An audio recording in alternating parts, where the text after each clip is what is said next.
Hi everyone. Current affairs జనవరి నుండి మే 2025 వరకు 100 MCQ సిరీస్లో భాగంగా ఇది 4వ వీడియో అండి. ఇక్కడ 60 నుండి 80 వరకు 61 నుంచి 80 వరకు క్వశ్చన్స్ని ఇక్కడ ఎక్స్ప్లెయిన్ చేస్తాను. ఆల్రెడీ 3 వీడియోస్ అప్లోడ్ చేయడం జరిగింది వీటికి సంబంధించి. ఆ వీడియోస్ చూడకపోతే ఆ వీడియోస్ కూడా చూడండి. కొంతమంది కామెంట్స్లో చిన్న చిన్న మిస్టేక్స్ ఉన్నాయని చెప్పారు. వాటి కరెక్షన్స్ అన్నీ నేను ఈ వీడియో అయిపోయిన తర్వాత లాస్ట్లో చెప్తానండి.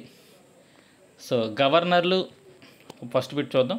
గవర్నర్ల అధికారాలకు సంబంధించి 14 ప్రశ్నలు వేస్తూ ద్రౌపది ముర్ము గారు ఇటీవల సుప్రీంకోర్టుని న్యాయ సలహా కోరడం జరిగింది. రాష్ట్రపతి సుప్రీంకోర్టుని న్యాయ సలహా అడగవచ్చు అని తెలిపే ఆర్టికల్ ఏంటంటే ఇది పాలిటీని కరెంట్ అఫైర్స్కి లింక్ చేస్తూ మనల్ని క్వశ్చన్స్ అడగడానికి అవకాశం ఉంటుందండి. అందువల్ల ఈ క్వశ్చన్ ఫ్రేమ్ చేయడం జరిగింది. రాష్ట్రపతి గారు న్యాయ సలహా అని అడిగారు. అది రీసెంట్గా కరెంట్ అఫైర్స్లో ఉంది. సో ఏ ఆర్టికల్ ఇలా రాష్ట్రపతి సుప్రీంకోర్టుని న్యాయ సలహా అడగవచ్చు అని ఏ ఆర్టికల్ తెలుపుతుంది అని చెప్పి క్వశ్చన్ ఇవ్వడం జరిగింది. ఆర్టికల్స్ వచ్చేసరికి ఆర్టికల్ 134, 137, 143, 146. దీని ఆన్సర్ వచ్చేసరికి 143 అండి. 143 ఆర్టికల్ ప్రకారం రాష్ట్రపతి సుప్రీంకోర్టుని న్యాయ సలహా అడగవచ్చు. ఇక్కడ క్వశ్చన్ ఎలా అడుగుతాడంటేనండి, మనలో ఒకసారి న్యాయ సలహా ఖచ్చితంగా ఇవ్వాలా, అలాంటి క్వశ్చన్స్ కూడా అడుగుతాడు. ఖచ్చితంగా ఇవ్వాలి, అలా ఇవ్వచ్చా ఇవ్వకూడదా అనే టైప్ మీద కూడా క్వశ్చన్స్ ఇస్తాడండి. దానికి సంబంధించిన మ్యాటర్ కూడా చూద్దాం. ఇదైతే కరెంట్ అఫైర్స్లో ఉన్న పాలిటీ అంశం అనమాట అండి. ఇటీవల తమిళనాడు గవర్నర్కి మధ్య వివాదంలో సుప్రీంకోర్టు తీర్పునిచ్చింది. ఏమని అంటే మంత్రిమండలి సలహా ప్రకారం మాత్రమే గవర్నర్ పనిచేయాలని, ఎటువంటి బిల్లులను ఆమోదించే ప్రక్రియలో నిరవధికంగా ఆలస్యం చేయకూడదని తీర్పునిచ్చింది. అంటే ఇక్కడ గవర్నర్కి సాధారణంగా 4 పవర్స్ ఉంటాయండి. ఒకటి వచ్చిన బిల్లును ఆమోదించడం, లేదు వచ్చిన బిల్లును తన వద్దే కొన్ని రోజుల పాటు లేదా కొన్ని నెలల పాటు దాని మీద ఎటువంటి చర్య తీసుకోకుండా దాని దగ్గర పక్కన పెట్టేయడం. 3 లేదు ఇందులో కొన్ని మార్పులు ఉన్నాయి చేసుకోండి అని చెప్పి మళ్ళీ తిరిగి పంపడం. ఇక 4వ ఆప్షన్ రాష్ట్రపతికి దాన్ని సిఫారసు చేయడం. ఇవేమీ కాదు, అసలు ఈ రెండిట్లో ఏదో ఒకటి చెయ్యాలి, ఈ మూడిట్లో ఏదో ఒకటి చెయ్యాలి, మీ దగ్గర అసలు అలా మీ దగ్గర అట్టి పెట్టుకోవడం అనేది కుదరదు అని చెప్పి సుప్రీంకోర్టు తీర్పునివ్వడం జరిగింది. ఈ అంశంపై రాష్ట్రపతి గారు అసలు అది ఎంతవరకు కరెక్టు, అలాగా గవర్నర్కి ఆ అధికారం ఉంది కదా అని తెలుసుకోవడం కోసం రాష్ట్రపతి గారు న్యాయ సలహా అడిగారు. సో ఇక్కడ మనకి ఇప్పుడు న్యాయ సలహా అడగగానే సుప్రీంకోర్టు ఖచ్చితంగా న్యాయ సలహా ఇవ్వాలా అంటే సుప్రీంకోర్టు ఖచ్చితంగా న్యాయ సలహా ఇవ్వాల్సిన అవసరం లేదండి. ఉదాహరణకి మనకి ఇక్కడ ఒక కేసులో 1993 రామ జన్మభూమి కేసులో సుప్రీంకోర్టుని ఇలాగే న్యాయ సలహా అడిగితే అది ఎటువంటి న్యాయ సలహా ఇవ్వలేదు. కాబట్టి రాష్ట్రపతి సలహా అడిగినంత మాత్రాన సుప్రీంకోర్టు ఖచ్చితంగా న్యాయ సలహా ఇవ్వాలన్న రూల్ ఏమీ లేదు. సో రాష్ట్రపతి న్యాయ సలహా కోరడం అనే అంశాన్ని మనం 1935 భారత ప్రభుత్వ చట్టం నుండి రాజ్యాంగంలో పొందుపరిచారు. క్వశ్చన్ ఇలా కూడా అడగొచ్చండి. అంటే మనం ఒక్కొక్క రాజ్యాంగం నుంచి మనం కొన్ని అంశాలను మనం తెచ్చుకున్నాం. వీటి 1935 చట్టం నుంచి కొన్ని అంశాలు, అమెరికా రాజ్యాంగం నుంచి కొన్ని, ఈ కెనడా రాజ్యాంగం నుంచి కొన్ని, బ్రిటన్ అలా తెచ్చుకున్నాం, మన అందరికీ తెలుసు.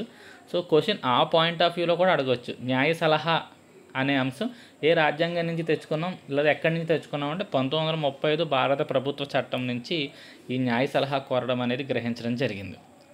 సో ఇక్కడ ఇదే కేసు సందర్భంలో 2 ఆర్టికల్స్ కూడా న్యూస్లో ఉన్నాయి. ఒకటి ఆర్టికల్ 200 ఏం చెప్తుందంటే రాష్ట్ర శాసనసభ ఆమోదించిన బిల్లు విషయంలో గవర్నర్కు ఉన్న అధికారాల గురించి చెప్తుంది. చెప్పాను ఇందాక మనకి 4 అధికారాలు గవర్నర్కు ఉన్నాయని. ఆ అధికారాల గురించి చెప్పే ఆర్టికల్ 200. ఇక ఆర్టికల్ 201 ఏంటంటే గవర్నర్ అవసరమని అనుకుంటే బిల్లును రాష్ట్రపతి పరిశీలనకు పంపొచ్చు అని చెప్పేది ఆర్టికల్ 201 అండి. ఈ 2 ఆర్టికల్స్ కూడా న్యూస్లో ఉన్నాయి. అండ్ ఇక్కడ మీ దగ్గర ఆల్రెడీ మెటీరియల్ ఉండే ఉంటుంది. ఇక్కడ ఏ ఏ అంశాలను మనం ఏ రాజ్యాంగం నుంచి గ్రహించామని చెప్పి ఇక్కడ మ్యాటర్ ఇక్కడ ఇవ్వడం జరిగింది. సో జస్ట్ అది ఇవ్వడం జరిగిందని తెలియదు. సో ఇది ఈ బిట్ అండి. So answer 143 article. ఈ టైప్ క్వశ్చన్స్ మనల్ని ఎగ్జామ్స్లో అడగడానికి అవకాశం ఉంది.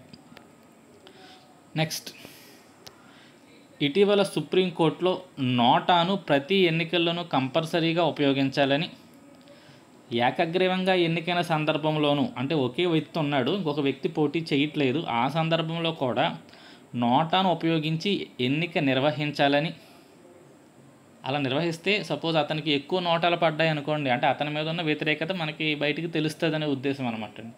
అయినా అతనే గెలుస్తాడు. ఇక్కడ ఒక విషయం గుర్తుపెట్టుకోండి, ఒక వ్యక్తి పోటీ చేస్తున్నప్పుడు ఎలక్షన్ నిర్వహించినప్పుడు అతనికంటే కూడా నోటాకి ఎక్కువ ఓట్లు వచ్చినంత మాత్రం అతని ఎన్నికను మనం రద్దు చేయలేం, అతనే నెగ్గినట్లు.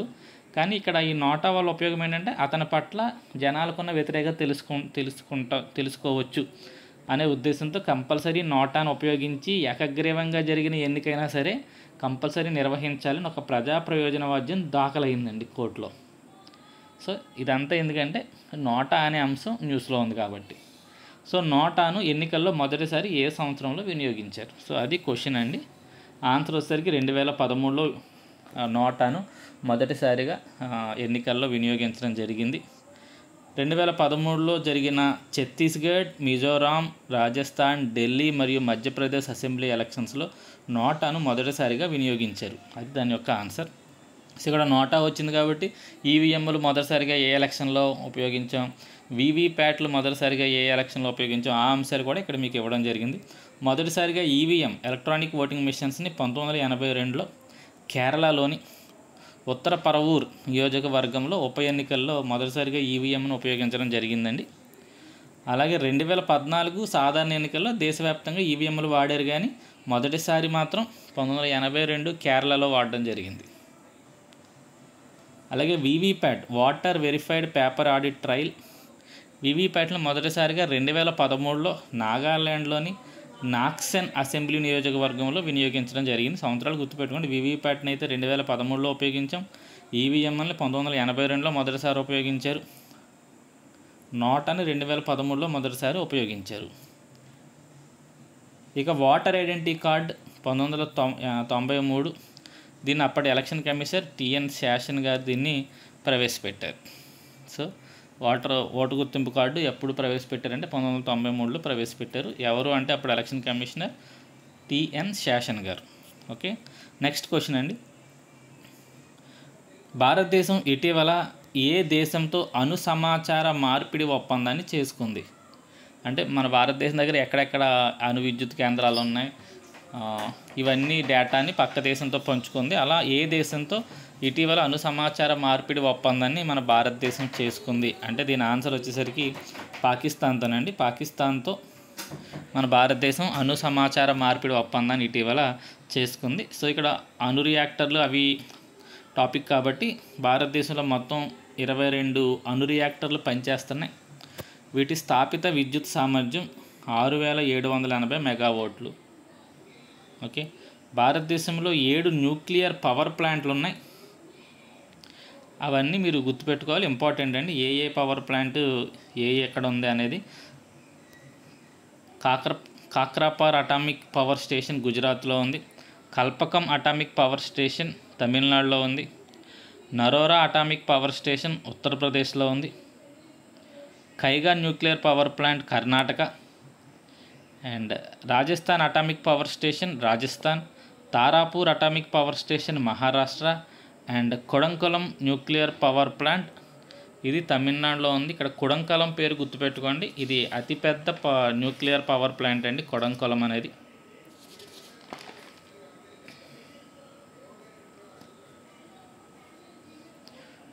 అలాగే ఇక్కడ డేట్స్ ఇయర్స్ ఇచ్చిన దాని ప్రకారం మొట్టమొదటి పవర్ ప్లాంట్ ఏంటి అని కూడా మనల్ని అడగడానికి అవకాశం ఉంది. ఆ ఇయర్స్ చూసుకోండి, దాన్ని బట్టి మొట్టమొదటిది మనకి తారాపూర్ అటామిక్ పవర్ స్టేషన్ కింద ఇక్కడ కనపడుతుంది, 1969 తారాపూర్.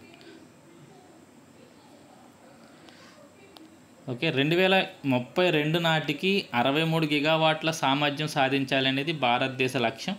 దేని ద్వారా అంటే న్యూక్లియర్ పవర్ ప్లాంట్స్ ద్వారా న్యూక్లియర్ పవర్ ఉత్పత్తి 63 గిగావాట్లు 2032 కల్లా సాధించాలని లక్ష్యంగా పెట్టుకుని దీనికోసం అనేక పవర్ ప్లాంట్లని న్యూక్లియర్ పవర్ ప్లాంట్ నిర్మాణంలో ఉన్నాయి. ఇందులో ఇది కొంచెం పెద్దదనమాట. జితాపూర్ న్యూక్లియర్ పవర్ ప్రాజెక్ట్ మహారాష్ట్రలో నిర్మాణంలో ఉంది. అలాగే మన ఆంధ్రప్రదేశ్లో కూడా ఒక పవర్ ప్లాంట్ నిర్మాణంలో ఉంది. వెరీ వెరీ ఇంపార్టెంట్, మీ అందరికీ తెలిసే ఉంటుంది. ఆంధ్రప్రదేశ్లో శ్రీకాకుళం జిల్లా కొవ్వాడలో ఒక న్యూక్లియర్ పవర్ ప్లాంట్ నిర్మిస్తున్నారు. ఓకే, అండ్ అలాగే న్యూక్లియర్ ఫ్యూయల్గా ఉపయోగపడే థోరియం నిల్వలు ఆంధ్రప్రదేశ్లో శ్రీకాకుళం నుండి నెల్లూరు జిల్లా వరకు తీర ప్రాంత ఇసుకలో, ఈ తీరంలో ఇసుక ఉంటుంది చూడండి, ఇసుకలో ఈ థోరియం నిల్వలు ఎక్కువగా లభిస్తున్నాయని కనిపెట్టడం జరిగింది. ఈ థోరియం మనకి ఈ ఇందులో ఫ్యూయల్గా ఉపయోగిస్తారు. థోరియం యొక్క ధాతువుని మొనాజైట్ శాండ్ అని పిలుస్తారండి. మొనాజైట్లో ఏ ధాతువు ఉంటుంది, మొనాజైట్ అనేది దేని యొక్క ధాతువు అని అడుగుతారు. ఆన్సర్ వచ్చేసరికి థోరియం అనేది థోరియంని మొనాజైట్ శాండ్ నుంచి బయటికి తీయడం జరుగుతుంది. ఇది 63వ బిట్టు న్యూక్లియర్ పవర్ ప్లాంట్ల గురించి. ఇది ఎందుకు మనం చెప్పుకోవాల్సి వచ్చిందంటే ఈ మధ్య అణు సమాచార మార్పిడి అనేది జరిగింది కాబట్టి. నెక్స్ట్ క్వశ్చన్, భవిష్యత్తులో ఎదురయ్యే అంతరిక్ష యుద్ధాలను ఎదుర్కోవడంలో భాగంగా భారతదేశం 2025 జనవరి 10న యుద్ధ క్రీడలు నిర్వహించింది. ఆ యుద్ధ క్రీడలు పేరేంటి? అంతరిక్షంలో భవిష్యత్తులో పోటీ ఏర్పడితే ఎవరన్నా మన అంతరిక్ష కేంద్రాల మీద దాడి చేస్తే దాన్ని ఎలా అడ్డుకోవాలి అనే దాని గురించి వీళ్ళు ఇక్కడ యుద్ధ క్రీడలు నిర్వహించారు. ఆ యుద్ధ క్రీడ పేరేంటి? Antariksh Abhyas, Ind space ex 3.0, red skies, space flag. దీని ఆన్సర్ వచ్చేసరికి అండి ఇండ్ స్పేస్-ఎక్స్ 3.0 అనేది దాని ఆన్సర్. అంతరిక్ష అభ్యాస్ అనేది 2024లో నిర్వహించారండి. ఇది ఇప్పుడు ఈ సంవత్సరం 2025లో నిర్వహించిన దాని పేరు ఇండ్ స్పేస్-ఎక్స్ 3.0 అనేదాన్ని నిర్వహించడం జరిగింది. నెక్స్ట్ 65, భారతదేశం తన సరిహద్దు రక్షణలో భాగంగా అంతర్జాతీయ సరిహద్దు వద్ద కంచె నిర్మాణాలు చేపడుతుంది. ఈ విషయంలో బంగ్లాదేశ్ అభ్యంతరాలు తెలపడంతో అది మనకి వివాదంగా మారింది. ఇండియా బంగ్లాదేశ్ మధ్య అది వివాదంగా మారింది.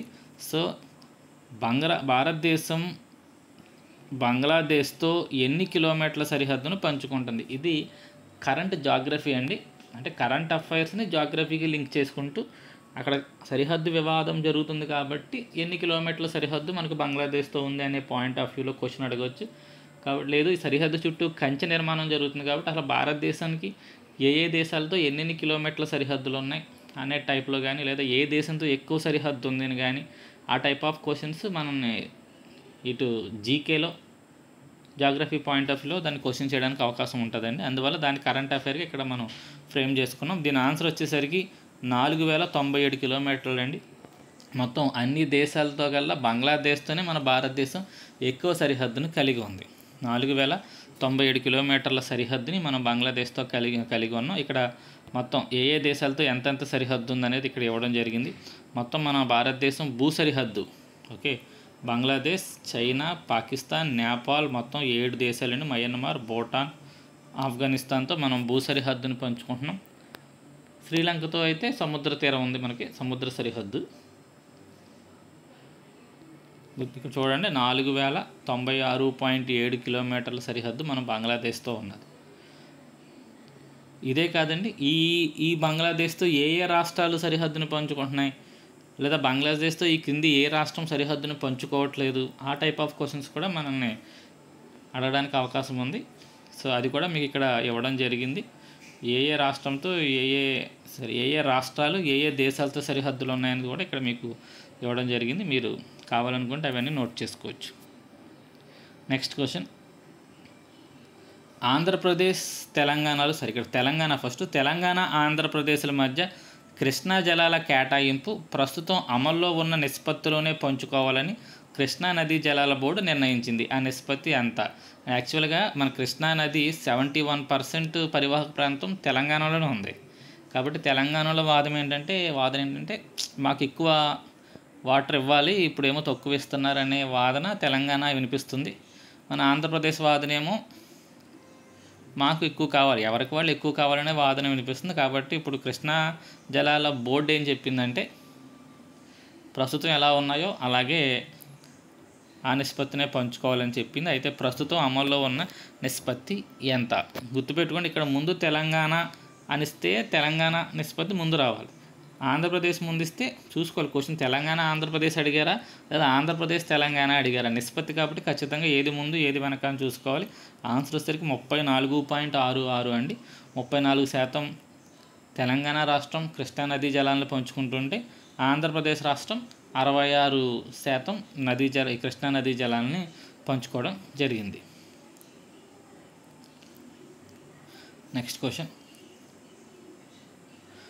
భారత వైమానిక దళం ఒక చోట నుంచి మరో చోటకు రవాణా చేయగల స్వదేశీ పరిజ్ఞానంతో రూపొందిన రాడార్ వ్యవస్థ. సో రాడార్ వ్యవస్థ అంటే సాధారణంగా ఒక చోట ఫిక్స్ అయిపోయి ఉంటుంది, అక్కడి నుంచి అది వేరే దేశం నుంచి ఏమన్నా మన గగనతలంలోకి విమానాలు కానీ ఏ వస్తువు ఎంటర్ అయినా ఈ రాడార్లు పసిగడతాయి.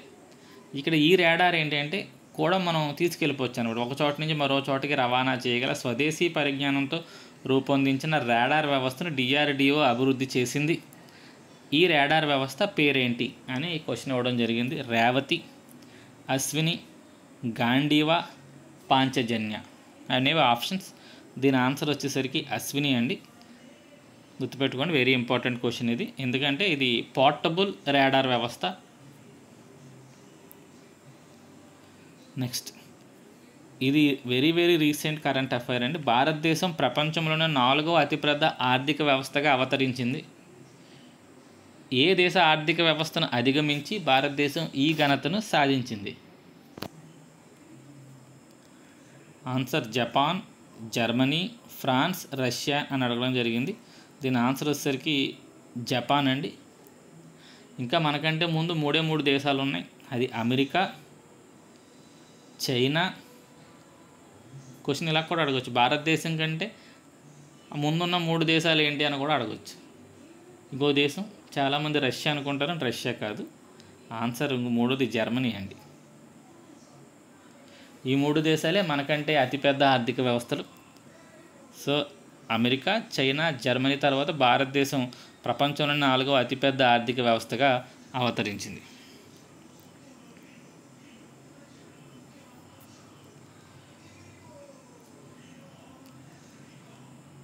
నెక్స్ట్ క్వశ్చన్, కొత్తగా అమల్లోకి వచ్చిన భారతీయ న్యాయ సంహితి ప్రకారం మొట్టమొదటి FIR నమోదైన ప్రాంతం ఏది? కొత్తగా అమల్లోకి వచ్చిన భారతీయ న్యాయ సంహితి ప్రకారం మొట్టమొదటి FIR నమోదైన ప్రాంతం ఏది?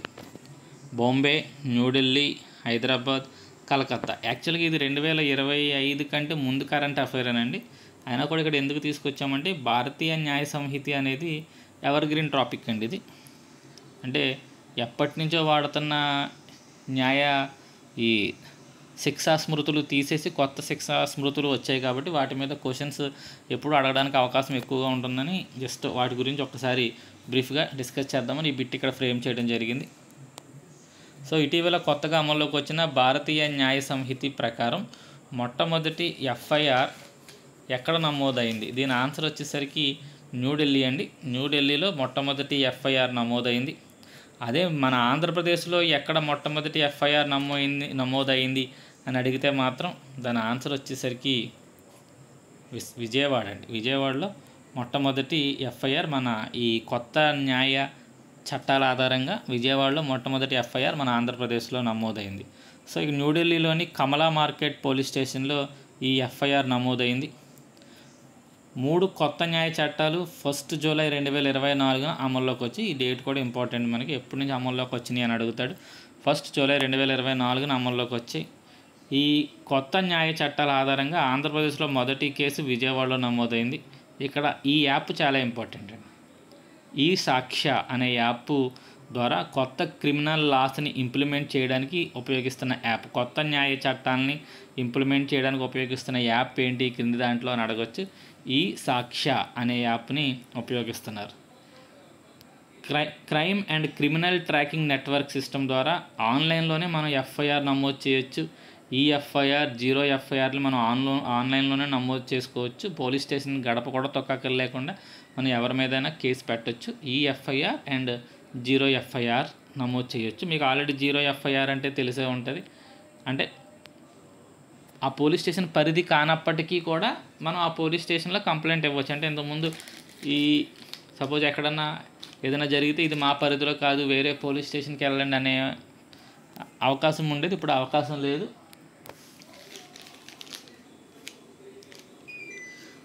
ఎక్కడైనా మనం పోలీస్ స్టేషన్లో కేసు నమోదు చేయొచ్చు. దాన్ని జీరో ఎఫ్ఐఆర్ అంటారు. ఇక్కడ జీరో ఎఫ్ఐఆర్ గురించి కూడా కొంత డీటెయిల్ ఇవ్వడం జరిగింది. జీరో ఎఫ్ఐఆర్ గురించి రికమెండ్ చేసిన కమిటీ ఏంటి అంటే జస్టిస్ వర్మ కమిటీ అండి. నిర్భయ కేసు మీద వేయబడ్డ కమిటీ ఇది. మీకు ఆల్రెడీ నిర్భయ కేసు గురించి తెలిసే ఉంటుంది, ఇంక దాని గురించి నేను ఇప్పుడు చెప్పదలుచుకోలేదు. సో ఈ కమిటీ ఏం చేసిందంటే ఆడవాళ్ళ భద్రత కోసం ఏ స్టేషన్కి అయినా సరే వాళ్ళు కంప్లైంట్ ఇచ్చే అవకాశాన్ని కల్పించండి అని చెప్పి సలహా ఇవ్వడం జరిగింది. అలా మనకి జీరో ఎఫ్ఐఆర్ అనేది వచ్చింది. సో ప్రస్తుతం 3 కొత్త న్యాయ చట్టాలు వచ్చాయి, క్రిమినల్ లా చట్టాలు వచ్చాయి. వీటి ప్లేసుల్లో వచ్చినాయి అనమాట. ఇండియన్ పీనల్ కోడ్ అనేది 1960లో తీసుకొచ్చారు. కోడ్ ఆఫ్ క్రిమినల్ ప్రొసీజర్ అనేది 1973లో తీసుకొచ్చారు. ఇండియన్ ఎవిడెన్స్ యాక్ట్ అనేది 1872లో తీసుకొచ్చారు. ఇప్పుడు ఈ మూడింటి బదులు కొత్తగా వచ్చినవి ఏంటి అంటే భారతీయ న్యాయ సంహిత ఒకటి, భారతీయ నాగరిక సురక్ష ఒకటి, భారతీయ సాక్ష్య అధినియం అనే 3 కొత్త చట్టాలు వచ్చాయి. మీకు వాటి గురించి తెలిసే ఉంటుంది. ఇక్కడ గుర్తుపెట్టుకోవాల్సిన విషయం ఏంటంటే ఇప్పుడు అవి వచ్చాయి కాబట్టి ఇవి అమల్లో లేవా అనే క్వశ్చన్ కూడా అడగడానికి అవకాశం ఉంది. అవి వచ్చినప్పటికీ ఇవి ఇంకా పూర్తిగా రద్దు అవ్వలేదు. ఇవి ఇప్పటికీ అమల్లోనే ఉన్నాయి. ఎందుకంటే కొన్ని ఏళ్ల తరబడి నడుస్తున్న కేసులు ఇంకా కోర్టులో ఉన్నాయి. అవన్నీ వీటి ఆధారంగానే కేసులు ఫైల్ అయ్యాయి కాబట్టి కంపల్సరీ ఇవి ఇంకా అమల్లోనే ఉన్నాయి. ఓకే, ఆ విషయం కూడా గుర్తుపెట్టుకోండి. Next 70వ question. 2030 నాటికి ఎన్ని జిఐ ట్యాగ్స్ కాదండి తప్పడింది, ఎన్ని జిఐ ట్యాగ్లు సాధించాలని భారతదేశం లక్ష్యంగా నిర్ణయించుకుంది. మీకు ఈ జిఐ ట్యాగ్స్ గురించి అత్తమాటలు ఏదో క్వశ్చన్ వస్తూనే ఉంటుంది. సో ఎన్ని సాధించాలి 2030 నాటికి మన భారతదేశం ఎన్ని జిఐ ట్యాగ్లు సాధించాలని లక్ష్యంగా నిర్ణయించుకుంది? 5,000, 7,500, 10,000, 15,000 అనే క్వశ్చన్స్ ఇక్కడ ఇవ్వడం జరిగింది. ఆన్సర్ వచ్చేసరికి 10,000 అండి. 10,000 జిఐ ట్యాగ్లు మనం సాధించాలని లక్ష్యంగా పెట్టుకున్నాం. సో జిఐ ట్యాగ్ల గురించి కొంత ఇన్ఫర్మేషన్ ఇక్కడ ఇవ్వడం జరిగింది. భారతదేశంలో మొట్టమొదటి జిఐ ట్యాగ్ పొందింది డార్జిలింగ్ టీ అండి. డార్జిలింగ్ టీ చాలా ఫేమస్ అనమాట. ఆ టీకే ఫస్ట్ జిఐ ట్యాగ్ వచ్చింది 2004-05. అత్యధిక జిఐ ట్యాగులు కలిగిన రాష్ట్రం ఉత్తరప్రదేశ్ అండి. దాని తర్వాత స్థానం మనకి తమిళనాడు ఎక్కువ జిఐ ట్యాగులు కలిగి ఉంది. ఇటీవల ఆంధ్రప్రదేశ్కి 2024లో నర్సాపురంలో ఎప్పుడో బ్రిటిష్ కాలం నుంచి లేసు అల్లికలు అల్లుతారండి. దానికి ఇప్పుడు జిఐ ట్యాగ్ అనేది దక్కింది. ఈ జాగ్రఫికల్ ఇండికేటర్ రిజిస్ట్రీ అనే సంస్థే మనకి జిఐ ట్యాగులు ఇస్తుంది. Very important. జిఐ ట్యాగులు ఇచ్చే సంస్థ ఏంటంటే జాగ్రఫికల్ ఇండికేషన్ రిజిస్ట్రీ. ఈ సంస్థే గుర్తిస్తుంది. జనవరి 2025 నాటికి భారతదేశంలో మొత్తం 600 జిఐ గుర్తింపు పొందినవి ఉన్నాయి అని చెప్పి మనకి ప్రభుత్వం తెలిపిందండి. అంటే కొన్ని చోట్ల ఇప్పుడు ప్రజెంట్ ఎంత అంటే 430 అని 440 630 అని 646 అని ఏమైనా ఉన్నాయి. కానీ జనవరి 25 నాటికైతే ఇన్ని ఉన్నాయని గవర్నమెంటే చెప్పడం జరిగింది కాబట్టి మీకు అది ఇవ్వడం జరిగింది. జనవరి 2025 నాటికి మొత్తం 605 ఈ జిఐ ట్యాగ్ పొందిన ప్రదేశాలు అయి ఉండొచ్చు. జిఐ ట్యాగులు ప్రదేశాలకి ఇస్తారు, అలాగే తినే ఐటమ్స్ కూడా ఇస్తారు. తిరుపతి లడ్డు కూడా జిఐ ట్యాగ్ ఉందండి. సో మొత్తం అన్ని కలిపి 605 ఉన్నాయని చెప్పి మనకి గవర్నమెంట్ చెప్పడం జరిగింది. నెక్స్ట్ 2025 ఇంటర్నేషనల్ బుకర్ ప్రైజ్ విజేత ఎవరు? Very important question. Booker prize పైగా దట్టు ఒక మహిళకు వచ్చింది. మొట్టమొదటి భారతీయ మహిళ, గుర్తుపెట్టుకోండి. మొట్టమొదటి భారతీయ మహిళకు బుకర్ ప్రైజ్ వచ్చింది కాబట్టి మ్యాక్సిమం దీన్ని టచ్ చేస్తాడు. ఆన్సర్ వచ్చేసరికి ఇక్కడ ఆప్షన్స్ ఉన్నాయి. ఆన్సర్ వచ్చేసరికి బాను ముస్తాక్ అండి. ఈవిడికి బుకర్ ప్రైజ్ వరించడం జరిగింది 2025 సంవత్సరానికి. ఈవిడ రాసిన పుస్తకాల పేరు హాట్ ల్యాంప్ అనే 12 చిన్న కథల పుస్తకానికి, అంటే చిన్న చిన్న కథల సంపుటిది దానికి దక్కింది. కన్నడ భాషలో ఈవిడ రచించిందండి. దానిని ఇంగ్లీష్లోకి ఎవరు అనువదించారు అంటే దీపా బాస్తి అనే ఆవిడ ఇంగ్లీష్లోకి అనువదించడం జరిగింది. ఈ బుకర్ ప్రైజ్ 1969 నుంచి ఇస్తున్నారు. ఇంతకుముందు దీన్ని మ్యాన్ బుకర్ ప్రైజ్ అనేవారు. ఇప్పుడు అది తీసేసి ఓన్లీ బుకర్ ప్రైజ్ అనే పేరు పెట్టారు. కామన్వెల్త్ దేశాలలో రచనలకు గాను ఈ అవార్డు ఇస్తారు. మొత్తం ప్రపంచంలో అన్ని దేశాలకు ఎవరు, కేవలం కామన్వెల్త్ సభ్య దేశాల్లో రచనలు చేసిన వారికి మాత్రమే ఈ అవార్డుని ఇస్తారు. సో ఇక్కడ అవార్డుల గురించి వచ్చింది కాబట్టి ఈ మధ్య మనకి కొంచెం ఇంపార్టెంట్ అవార్డులు నేను అనుకున్నవి ఇచ్చాను. అవార్డులు చాలా చాలా ఉన్నాయండి. ఇక్కడ నేను కొన్ని ఇచ్చాను. నరేంద్ర మోదీ గారికి Sri Lanka life highest civilian award ఇవ్వడం జరిగింది. ఆ దేశ అత్యున్నత అవార్డుని ఇవ్వడం జరిగింది. ఆ అవార్డు పేరు మిత్ర విభూషణ్ అనుకుంటున్నాను, విభూషణం అని పడింది. ఒకసారి మీరు చెక్ చేసుకోండి. అది శ్రీలంక మోదీ గారికి ఇచ్చిన అవార్డు. ఇక ఎబెల్ ప్రైజ్, దీన్ని మ్యాథమెటిక్స్లో నోబెల్ ప్రైజ్ అంటారు. దీన్ని గెలిచిన వ్యక్తి 2025లో మసాకి కషివారా అనే అతను గెలవడం జరిగింది. 59వ జ్ఞానపీఠ అవార్డు చాలా చాలా ఇంపార్టెంట్. వినోద్ కుమార్ శుక్లా హిందీ భాషకు గాను వచ్చింది. మన భారతదేశపు అతి ప్రతిష్టాత్మకమైన సాహిత్య అవార్డు జ్ఞానపీఠ అవార్డు వినోద్ కుమార్ శుక్లా గారికి హిందీకి వచ్చింది. ఇక ఆస్కార్ అవార్డ్స్ ఇటీవల న్యూస్లో ఉన్నాయి కాబట్టి ఇంపార్టెంట్ అని ఇక్కడ ఇవ్వడం జరిగింది. అన్నీ మనం చదివేలేం కాబట్టి కొన్ని ఇంపార్టెంట్ ఇచ్చాను. Best picture Anora, best director ఈ అనోరా డైరెక్టరే సీన్ బేకర్. బెస్ట్ యాక్ట్రెస్ కూడా ఈ అనోరాలో నటించిన ఆవిడే Mikey Madison. Okay, best actor మాత్రం అందుకని ఇక్కడ వీళ్ళెవరికి సినిమాల పేర్లు ఇవ్వలేదు, ఎందుకంటే అన్నీ అనోరాకే వచ్చినాయి ఈ మూడుని. బెస్ట్ యాక్టర్ ఉత్తమ నటుడు మాత్రం ఎడ్రిన్ బ్రాడీకి వచ్చింది. బ్రుటలిస్ట్ అనే సినిమాకి అతనికి రావడం జరిగింది. ఇవి ఆస్కార్ అవార్డ్స్లో మెయిన్. ఇంకా నాకు అన్నీ చదివేస్తానంటే చదువుకోండి. Next international Indian film academy awards. Best movie వచ్చేసరికి లపాటా లేడీస్. ఈ మధ్య చాలా చాలా న్యూస్లో ఉందండి. ఇది ఇంచుమించు ఆస్కార్ అవార్డ్స్కి నామినేట్ అవ్వాల్సింది, ఏదో చిన్న ఇష్యూ వల్ల అది ఆస్కార్స్కి కనీసం నామినేట్ అవ్వలేదు. లపాటా లేడీస్.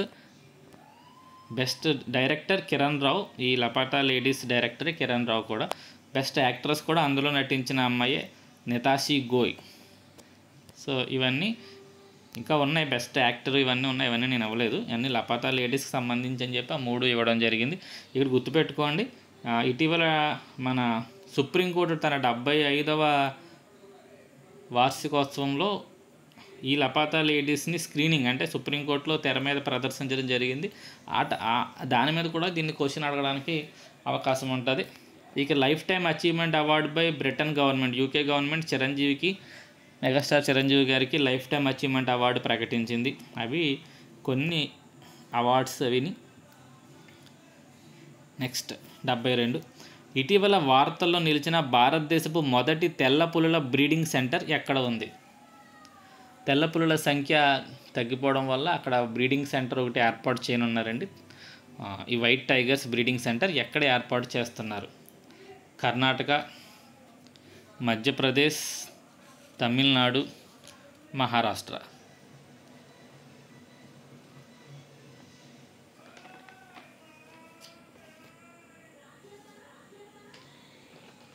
దీని ఆన్సర్ వచ్చేసరికి అండి మధ్యప్రదేశ్ అండి. పులులు అనగానే మనం ఎక్కువగా గుర్తుపెట్టుకోవాల్సింది దాన్నే. ఎక్కువ పులులు ఉన్న రాష్ట్రం మధ్యప్రదేశ్, ఎక్కువ పులుల సంరక్షణ కేంద్రాలు ఉన్న రాష్ట్రం మధ్యప్రదేశ్. ఇలా పులి అనగానే మనకి ఎక్కువగా ఈ మధ్యప్రదేశ్కి సంబంధించే మనకి మాటలు వినపడతా ఉంటాయి. కాబట్టి దీని ఆన్సర్ వచ్చేసరికి మధ్యప్రదేశ్ అండి. నెక్స్ట్ క్వశ్చన్కి వెళ్దాం.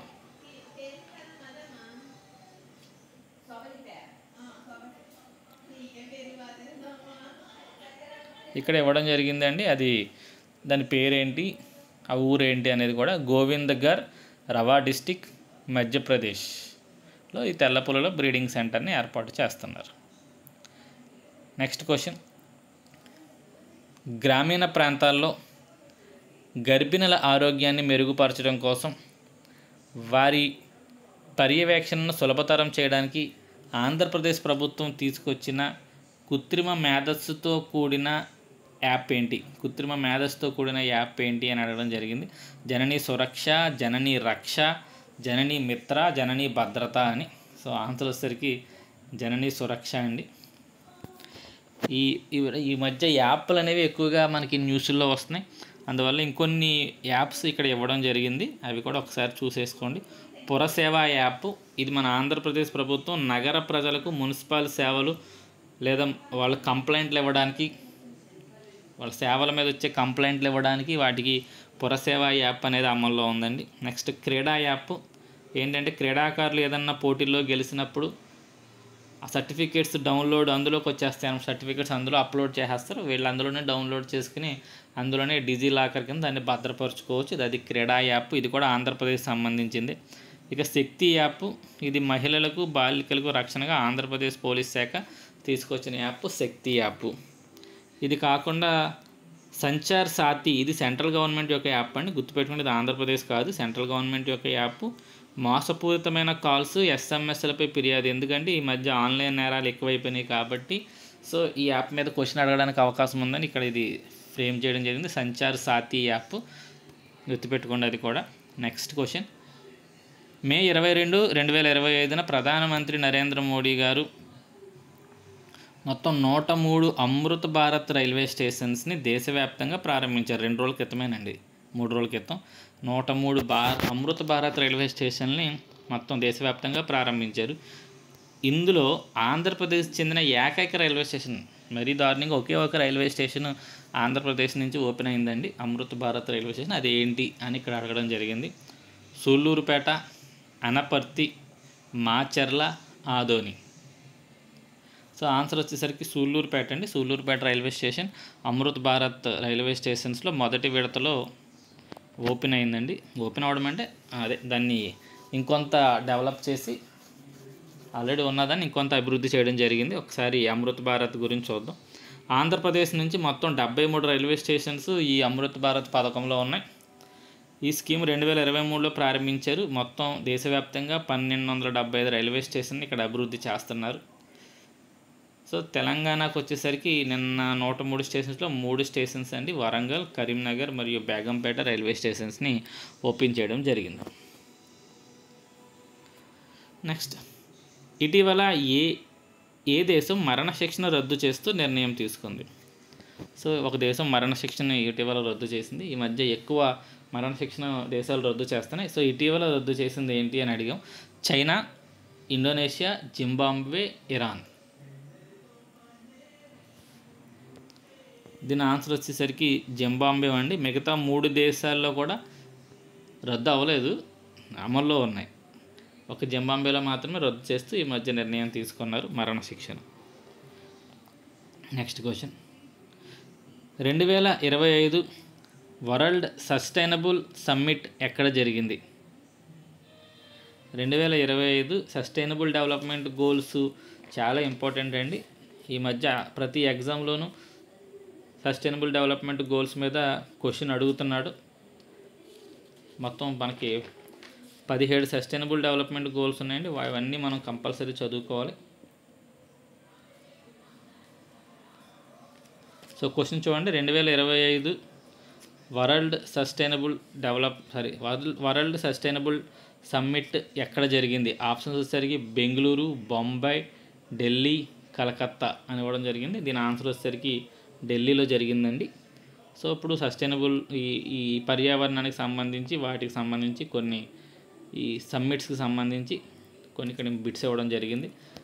2070 నాటికి నెట్ జీరో కార్బన్ ఉద్గారాలు సాధించాలని భారత్ లక్ష్యంగా పెట్టుకుంది. ఈ సంవత్సరం గుర్తుపెట్టుకోండి, ఏం సాధించాలనుకున్నదో గుర్తుపెట్టుకోండి. నెట్ జీరో కార్బన్ ఉద్గారాలు సాధించాలని భారతదేశం లక్ష్యంగా పెట్టుకుంది. 2015 ప్యారిస్లో జరిగిన COP21 కాన్ఫరెన్స్ ఆఫ్ పార్టీస్ 21 సదస్సులో 2030 కల్లా సాధించాల్సిన 17 లక్ష్యాలు నిర్ణయించుకున్నారు. వీటినే సస్టైనబుల్ డెవలప్మెంట్ గోల్స్ అంటారు.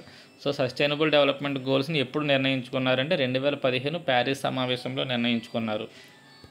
సో నెక్స్ట్ భవిష్యత్తులో ఇప్పుడు ఈ 2025లో ఫ్యూచర్లో జరగబోయే కొన్ని సమ్మిట్స్ ఇక్కడ ఇవ్వడం జరిగింది. COP30 2025లోనే COP30 సమావేశం జరుగుతుంది. ఇది బ్రెజిల్లో జరగనుంది. బేలం అనే ప్రాంతంలో బ్రెజిల్లో జరగనుంది COP30. నెక్స్ట్ 17వ బ్రిక్స్ సమావేశం జూలై 2025లో జరగనుంది. బ్రెజిల్లోని రియో డి జనీరోలో జరగనుంది. G20 సమావేశం సౌత్ ఆఫ్రికాలోని జోహాన్స్బర్గ్లో సమావేశం జరగనుంది. అండ్ 51వ G7 సమావేశాలు కననాస్కిస్ కెనడాలో జరగనుంది. ఈ ప్రొనౌన్సియేషన్ తప్పైతే ఒకసారి చెక్ చేసుకోండి. కననాస్కిస్ కెనడాలో జరగనుంది. సో ఇవి ఇప్పుడు జరగబోయే కొన్ని ఇంపార్టెంట్ సమావేశాలు సదస్సులు నుండి ఆల్రెడీ జరిగిపోయినవి కొన్ని ఉన్నాయి, మెయిన్గా ఇండియాలో జరిగినవి, అలాగే ఫేమస్ సదస్సులు ఏమన్నా ఉంటే అవన్నీ మీరు రివైజ్ చేసుకోండి. నెక్స్ట్ క్వశ్చన్, 2025 సంవత్సరాన్ని భారత రక్షణ శాఖ ఈ క్రింది ఏ విధంగా ప్రకటించింది? Year of crucial significance, year of crucial livelihood, year of reforms, year of rehabilitation.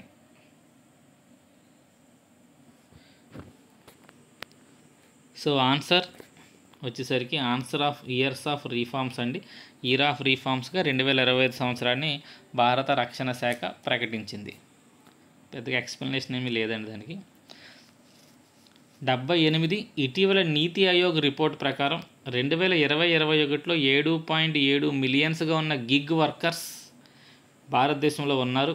వారి సంఖ్య 2029-30 నాటికి 23.5 మిలియన్స్కి చేరుతుందని తెలిపింది. అయితే గిగ్ వర్కర్స్ ఎవరు? అసలు గిగ్ వర్కర్స్ అంటే ఎవరిని గిగ్ వర్కర్స్ అంటాం? ఆన్లైన్లో కామర్స్ బిజినెస్ నిర్వహించేవారా, స్టార్టప్ కంపెనీల్లో ఉపాధి పొందినవారా, బుకింగ్ అండ్ ఆర్డర్లపై పనిచేసేవారా, వివిధ కార్యాలయాల్లో పనిచేసే పార్ట్ టైం ఉద్యోగుల? ఇందులో ఎవరిని గిగ్ వర్కర్స్ అని పిలుస్తారు? Very very important question. ఎందుకనంటే గిగ్ వర్కర్స్ అనేది చాలామందికి తెలియదండి. యాక్చువల్గా నాకు కూడా తెలీదు. ఈ బిట్ ఫ్రేమ్ చేస్తున్నప్పుడు కనపడింది. చాలామందికి తెలియని బిట్ కాబట్టి ఇమీడియట్గా ఇక్కడ ఇవ్వడం జరిగింది. గిగ్ వర్కర్స్ అంటే బుకింగ్ మరియు ఆర్డర్లపై పనిచేసేవారండి. అంటే బుకింగ్ మరియు ఆర్డర్లపై పనిచేయడం అంటే అదే మనం ఫుడ్ ఆర్డర్ పెట్టుకుంటాం కదండి, జొమాటో అని. ఇలా ఆర్డర్ మనం పెడతాం, అంటే మనం కొనుక్కునేవాళ్ళు, అమ్మేవాడు వేరే ఉంటాడు. ఈ మధ్య వ్యక్తి అనమాట, కొనేవాడు కాదు, అమ్మేవాడు కాదు, డెలివరీ బాయ్స్ అనమాట. ఈ అమెజాను, ఈ కామర్స్ బిజినెస్లో మధ్యవర్తులు ఎవరైతే మనం తీసుకొచ్చి ఇక్కడ ఇస్తారో, సపోజ్ మనకి వాషింగ్ మిషన్ రిపేర్ వచ్చింది అనుకోండి, మన ఆన్లైన్లో కంప్లైంట్ ఇవ్వగానే మధ్యలో ఒక వ్యక్తి వచ్చి బాగు చేసి వెళ్తాడు. సో ఇది కంపెనీ వాడు కాదు, కొన్నవాడు కాదు. సో ఇలా మధ్యవర్తులందరినీ మనం గిగ్ వర్కర్స్ అంటారని నేను ఇవాళ తెలుసుకున్నానండి నిజంగా. సో అది దాని యొక్క ఆన్సర్. బుకింగ్ మరియు ఆర్డర్లపై పనిచేసే వారిని గిగ్ వర్కర్స్ అంటారు. సో వాళ్ళ బిజినెస్, వాళ్ళు చాలా ఎక్కువ మంది ఈ వృత్తిలోకి వెళ్తున్నారని చెప్పి నీతి ఆయోగ్ రిపోర్ట్ ఇవ్వడం జరిగింది. 79 ఇటీవల ఐఆర్సిటిసి మరియు ఐఆర్ఎఫ్సి కంపెనీలు నవరత్న హోదాను పొందాయి. భారతదేశంలో మొత్తం నవరత్న హోదా గల కంపెనీల సంఖ్య ఎంత? 14, 26, 49, 10. మనకి సాధారణంగా కంపెనీలు 3 రకాలండి. మహారత్న, నవరత్న, మినీ రత్న అని చెప్పి మనకి కంపెనీలు 3 రకాలు ఉంటాయి. సో ఇందులో ఈ నవరత్న హోదా ఈ 2 కంపెనీలకి వచ్చింది, ఐఆర్సిటిసికి అలాగే ఐఆర్ఎఫ్సి అనే కంపెనీలకి వచ్చింది. సో ఇందులో మనకి నవరత్న హోదా గల కంపెనీలు ఎన్ని ఉన్నాయి అని అడిగాడు. సో ఆన్సర్ వచ్చేసరికి 26 నవరత్న హోదాలు ఉన్నాయండి. ఈ 14 ఏమో మహారత్న. మనకి మినీ రత్నాలు మళ్ళీ కేటగిరీ 1, కేటగిరీ 2 అని 2 ఉంటాయండి. 49 ఏమో కేటగిరీ 1, 10 ఏమో కేటగిరీ 2లోనే ఉన్నాయి. సో అది ఈ నవరత్న హోదా గల కంపెనీల మీద క్వశ్చన్స్ ఇంతకుముందు అడిగేవాడండి. ఇప్పుడు కూడా అడగడానికి అవకాశం ఉంది, మినీ రత్న, మహారత్న, నవరత్న కంపెనీలు ఎన్ని అని. లేదు 4-5 కంపెనీల పేర్లు ఇచ్చి ఇటీవల నవరత్న హోదా పొందిన కంపెనీ ఏంటి, ఆ రకంగా కూడా క్వశ్చన్స్ అడగడానికి అవకాశం ఉంది. అండ్ చివరి క్వశ్చన్, 2025 బీసీసీఐ వార్షిక అవార్డుల ప్రదానోత్సవంలో ఉత్తమ ఇంటర్నేషనల్ ఉమెన్ క్రికెటర్గా ఎన్నికైంది ఎవరు? మిథాలీ రాజ్, హర్మన్ప్రీత్ కౌర్, స్మృతి మందానా, సఫారీ వర్మ. దీని ఆన్సర్ వచ్చేసరికి స్మృతి మందానా. బీసీసీఐ ఉత్తమ international women cricketer of the అవార్డుగా అమ్మాయి ఎంపికైంది. అండ్ అలాగే దాంతోపాటు ఇంకొన్ని అవార్డులు బీసీసీఐ ప్రకటించింది, కొన్ని కాదు చాలా ప్రకటించింది. అందులో కొన్ని ఇంపార్టెంట్ అవార్డ్స్ ఇక్కడ మీకు అందించడం జరిగింది. CK Naidu lifetime achievement award Sachin Tendulkar, Polly Umrigar అనుకుంటున్నానండి అది, okay, international cricketer of the year Bumrah, best international debut అంటే కొత్తగా ఇంటర్నేషనల్ అడుగుపెట్టి బెస్ట్ పెర్ఫార్మెన్స్ చేసిన వ్యక్తి సర్ఫరాజ్ ఖాన్. అదే లేడీస్లో అయితే, ఉమెన్స్లో అయితే ఆశా శోభన, అలాగే బీసీసీఐ స్పెషల్ అవార్డు రవిచంద్ర అశ్విన్కి ఇవ్వడం జరిగిందండి. ఇది బీసీసీఐ యొక్క అవార్డ్స్. సో కొన్ని పాత వీడియోస్లో చిన్న చిన్న కరెక్షన్స్ ఉన్నాయండి, అవి ఒక్కసారి చెప్తాను. పాత వీడియోస్ అంటే దీనికంటే ముందు ఇంకొక 3 వీడియోస్ ఉన్నాయండి. 1 నుంచి 20 వరకు, 20 నుంచి 40 వరకు, అలాగే 40 నుంచి 60 వరకు. అవి చూడని వాళ్ళు చూడండి. అందులో కొన్ని కరెక్షన్స్ ఉన్నాయని నాకు కామెంట్స్లో చెప్పారు. కొన్ని కరెక్షన్స్ అయితే నిజమే, కొన్ని అయితే బై మిస్టేక్ వాళ్ళు మిస్అండర్స్టాండ్ చేసుకున్నారు. అవి ఒక్కసారి ఎక్స్ప్లెయిన్ చేస్తానండి స్పీడ్గా. ఇప్పుడు కూడా ఈ వీడియోలో కూడా ఏమన్నా చిన్న చిన్న కరెక్షన్స్ ఉంటే ఖచ్చితంగా చెప్పండి, కొంచెం హార్ష్గా అయితే చెప్పొద్దు. తమ్ముడు ఇక్కడ తప్పు ఉంది సరి చేసుకుంటే నేను కంపల్సరీ నెక్స్ట్ వీడియోలో సరి చేసి చెప్తానండి. సో ఇది ఆటో ఇమ్యూన్ డిజార్డర్, ఇక్కడ గులియన్ బర్రే సిండ్రోమ్ అనేది నేను న్యూరలాజికల్ డిజార్డర్ అని చెప్పానండి. అది కరెక్టే. ఎవరో ఆటో ఇమ్యూన్ డిజార్డర్ అని కూడా పిలుస్తారు కదా అని అన్నారు. యాక్చువల్లీ ఇక్కడ ఏం జరుగుతుందంటేనండి, మన రోగనిరోధక శక్తి మన శరీరంలో ఉన్న నరాల మీద దాడి చేస్తుందండి. నరాల మీద దాడి చేసినప్పుడు మనకి పక్షవాతం రావడం, అలాగే చేతుళ్ళు తిమ్మిర్లు ఎక్కిపోవడం, ఇటువంటివన్నీ బయటికి కనపడతాయి. ఒక న్యూరలాజికల్ డిజార్డర్ రూపంలోనే అది బయటికి కనపడుతుంది. కాబట్టి దీన్ని యాక్చువల్గా ఈ డిసీజ్ని న్యూరలాజికల్ డిజార్డర్ కింద గుర్తిస్తారు. దానికి కారణం ఏంటంటే ఆటో ఇమ్యూన్ సిస్టమ్ వల్ల అది జరుగుతుంది. సో ఇక్కడ మనకు ఒకసారి దాని యొక్క ఎక్స్ప్లెనేషన్ చూస్తే, Guillain Barre syndrome is a disease of the peripheral nervous system. Okay, అది నర్వస్ సిస్టమ్కి వచ్చే జబ్బు. దేనివల్ల అంటే ఆటో ఇమ్యూనిటీ వల్ల వస్తుంది. ఓకే, మన రోగనిరోధక శక్తి మన నరాలను దెబ్బతీయడం వల్ల వస్తుంది. కాబట్టి ఇది యాక్చువల్గా 2 కరెక్ట్ ఆన్సర్సే, కానీ 2 ఆప్షన్స్లో ఉన్నప్పుడు మాత్రం న్యూరలాజికల్ డిజార్డర్ అని పెట్టండి. So the immune system mistakenly attacks the peripheral nerves causing the weakness, numbness and in severe cases paralysis కూడా రావడం జరుగుతుంది. సో ఆ ఫ్రేమింగ్ తప్పే. యాక్చువల్గా ఒకటి ఇచ్చే ఆటో ఇమ్యూన్ డిజార్డర్ తీసేయాల్సింది, కానీ యాక్చువల్గా ఇది న్యూరలాజికల్ డిజార్డరేనండి. నెక్స్ట్ ఇంకొకటి,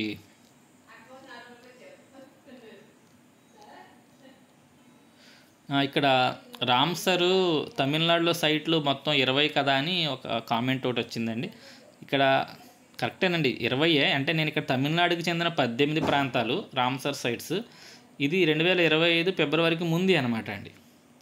అందువల్ల ఇక్కడ 2025 ఫిబ్రవరిలో కొత్తగా అని చెప్పాను. ఈ 2 దీనికి యాడ్ చేసుకోండి. మొత్తం ప్రస్తుతం ఎన్ని అంటే 20. ఈ 18 ఉండేవి, దానికి కొత్తగా ఇక్కడ 2 రామ్సర్ సైట్స్ తమిళనాడు సెలెక్ట్ అవ్వడం జరిగింది. కాబట్టి మొత్తం ప్రస్తుతం ఎన్ని రామ్సర్ సైట్స్ ఉన్నాయి అంటే ఆన్సర్ తమిళనాడులో 20 అండి. అదొకటి థ్యాంక్స్ అండి కామెంట్ పెట్టినందుకు. మామూలుగా అయితే నేను అలా ఎక్స్ప్లెయిన్ చేయాల్సింది చెప్పేటప్పుడే చెప్పలేదు. నెక్స్ట్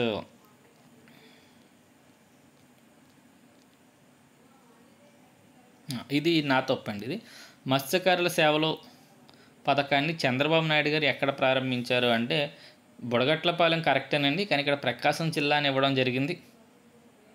కాబట్టి ఇది శ్రీకాకుళం జిల్లా బుడగట్లపాలెంలోనే మత్స్యకారుల సేవలో పథకాన్ని చంద్రబాబు నాయుడు గారు ప్రారంభించారు.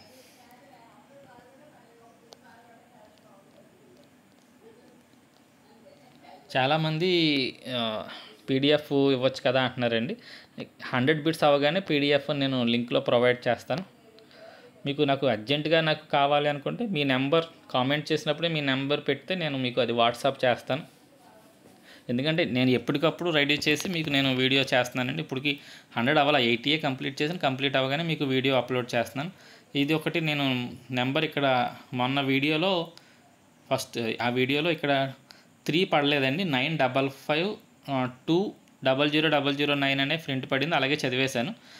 ఎవరో కామెంట్లో నెంబర్ తప్పు పెట్టారు చూసుకోండి అని ఇచ్చారు, థ్యాంక్స్ అండి. అది ఆన్సర్ ఇక్కడ మార్చి ఇవ్వడం జరిగింది, 9552300009. అది వాట్సాప్ నెంబర్, ఈ మనకి మన మిత్ర వాట్సాప్ నెంబర్ అండి.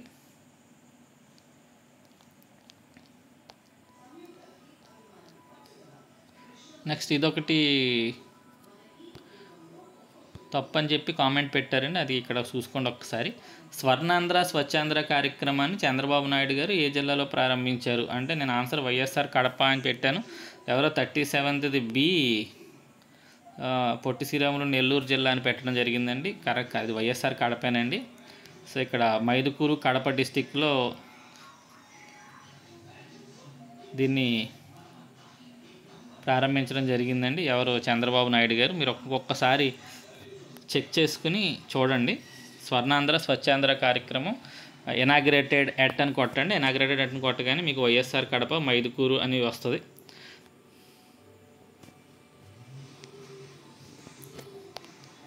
నెక్స్ట్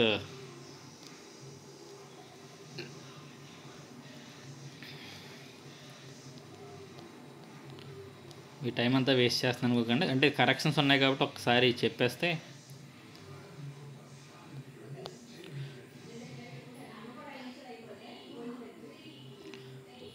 ఇదండి 51 తప్పు కాదండి ఇది. అంటే నేను చెప్తున్నప్పుడే ఈ అమ్మాయిది అన్ను రాణి అర్జున్ అవార్డు ఇక్కడ తెలంగాణ అని ఇవ్వడం జరిగింది మొన్న వీడియోలో.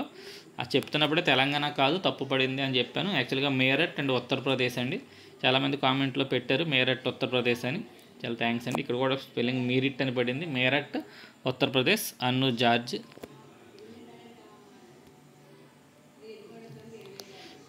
నెక్స్ట్ లాస్ట్ కరెక్షన్ అండి.